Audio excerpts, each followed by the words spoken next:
اللہ سب سے اچھا ہے اور ہمیشہ باقی رہنے والا ہے۔ جو شخص اپنے پروردگار کے پاس گناہگار ہو کر آئے گا تو اس کے لیے جہنم ہے جس میں نہ وہ مرے گا نہ جیے گا، اور جو اس کے روبرو ایماندار ہو کر آئے گا اور عمل بھی نیک کیے ہوں گے تو ایسے لوگوں کے لیے اونچے اونچے درجے ہیں، یعنی ہمیشہ رہنے کے باغ جن کے نیچے نہریں بہ رہی ہیں، ہمیشہ ان میں رہیں گے، اور یہ اس شخص کا بدلہ ہے جو پاک ہوا۔ اور ہم نے موسیٰ کی طرف وحی بھیجی کہ ہمارے بندوں کو راتوں رات نکال لے جاؤ، پھر ان کے لیے سمندر میں لاٹھی مار کر خشک رستہ بنا دو، پھر تم کو نہ فرعون کے آ پکڑنے کا خوف ہوگا اور نہ غرق ہونے کا ڈر۔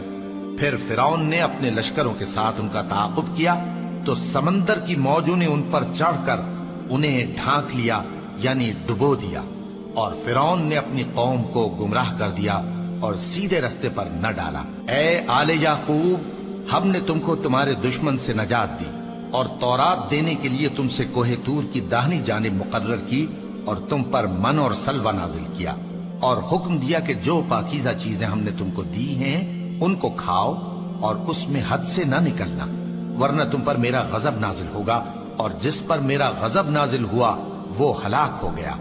اور جو توبہ کرے اور ایمان لائے اور عمل نیک کرے پھر سیدھے رستے چلے، اس کو میں بخش دینے والا ہوں۔ اور اے موسیٰ، تم نے اپنی قوم سے آگے چلے آنے میں کیوں جلدی کی؟ کہا وہ میرے پیچھے آ رہے ہیں۔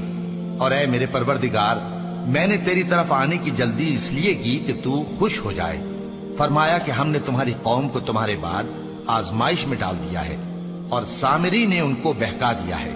اور موسیٰ غصے اور غم کی حالت میں اپنی قوم کے پاس واپس آئے اور کہنے لگے کہ اے قوم، کیا تمہارے پروردگار نے تم سے اچھا وعدہ نہیں کیا تھا؟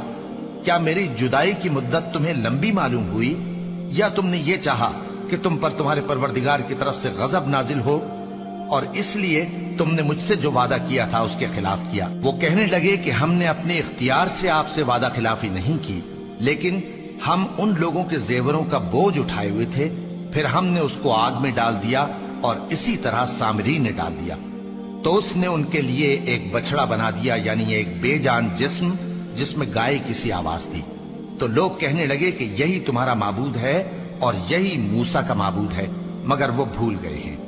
تو کیا یہ لوگ نہیں دیکھتے کہ وہ ان کی کسی بات کا جواب نہیں دیتا اور نہ ان کے نقصان اور نفع کا کچھ اختیار رکھتا ہے؟ اور ہارون نے ان سے پہلے ہی کہہ دیا تھا کہ لوگوں، اس کے ذریعے تمہیں فتنے میں ڈال دیا گیا ہے، اور تمہارا پروردگار تو رحمان ہی ہے، تو میری پیروی کرو اور میرا کہا مانو۔ وہ کہنے لگے کہ جب تک موسیٰ ہمارے پاس واپس نہ آئے ہم تو اس کی پوجا پر قائم رہیں گے۔ پھر موسیٰ نے ہارون سے کہا کہ اے ہارون، جب تم نے ان کو دیکھا تھا کہ گمراہ ہو گئے ہیں تو تم کو کس چیز نے روکا تھا؟ یعنی اس بات سے کہ تم میرے پیچھے چلے آؤ، بھلا تم نے میرے حکم کے خلاف کیوں کیا؟ کہنے لگے کہ اے ماں جائے، میری داڑھی اور سر کے بالوں کو نہ پکڑیے، میں تو اس سے ڈرا کہ آپ یہ نہ کہیں کہ تم نے بنی اسرائیل میں تفرقہ ڈال دیا اور میری بات کو ملحوظ نہ رکھا۔ موسیٰ نے فرمایا تو اے سامری، تیرا کیا حال ہے؟ اس نے کہا کہ میں نے ایسی چیز دیکھی جو اوروں نے نہیں دیکھی، تو میں نے فرشتے کے نقش پا سے مٹی